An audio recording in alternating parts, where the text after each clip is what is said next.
Hi, this is Steve Westmark, Counselor Realty. Thanks so much for tuning in today to my video blog. I'm going to talk to you a little bit about stuff that's on websites out there in the marketplace that will give you great information in the future. The first one I'm going to talk about is from the MinneapolisRealtor.com. It's mplsrealtor.com. And I'm going to talk about what they do on a weekly basis in sharing with realtors and what I share with my clients throughout the marketplace about what's happening in the Twin Cities market. I'm going to go over four simple graphs that you'll be able to look at. The first graph is one that's showing pending sales.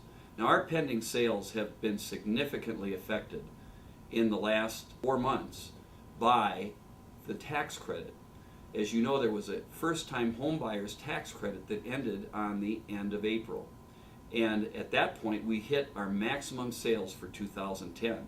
And it went from January of 2009 through April 30th of 2010. Well, now our sales have been off by over 40%, as you can see on this graph. And you can see the significant amount of loss we've had in sales. And that has affected us in our marketplace. Because on the next form is an active listing form, and what it'll show you when you look at this is how our listing inventory grows over time. And this will all make sense as I get a little bit farther into this, but it shows our inventory is beginning to grow. Part of the reason for that happening is the lower amount of sales that have occurred, but still there being sellers wanting to sell in the marketplace. So currently our inventory has moved from last year at this time of about a 6-month inventory to this year of an 8-month inventory. The third thing we're going to look at is what's called the Affordability Index. Now, the Affordability Index, you may say, what is that? Well, simply explained is it takes for our area the median sale price, the median income, and then takes the going interest rates and determines of our population, of that, what can they afford. And 100% means that 100% of the median income of the median price can afford to buy a house. When you see this graph, what you're going to see is that 2 years ago our affordability index was at 151. Last year at this time it was at 195, and today it's at 205.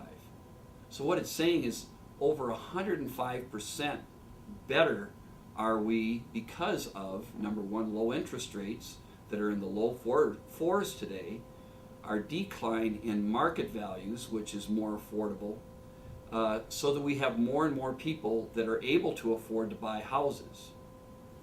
And that's where you're going to look at the last graph. The last graph shows the inventory of houses. And our inventory, as I had mentioned, has grown.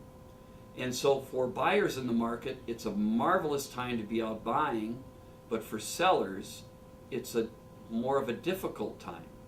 And when I do interview sellers, I tell them there's 3 types of sellers today: those that want to sell, those that must sell, and banks.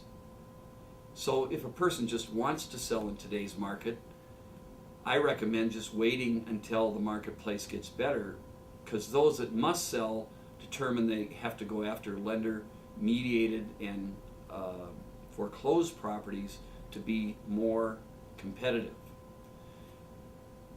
Also, what goes along with that is 2 ideas. The 2 concepts you as a seller have to realize if you're going to sell in the marketplace is that it's a price war and a beauty contest. You have to price your property competitively in today's marketplace, and that's what we do to help people understand that.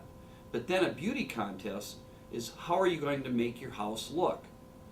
This one illustration that I'm going to show you is if you had the choice of these 2 bills, which bill would you want? They're both the same value. They're both $100 bills. But if you have a choice of picking between the wrinkled bill or a brand new crisp 100, you're going to take the crisp 100. Thanks so much for listening in on our video on today's marketplace, and we'll see you next week. Bye.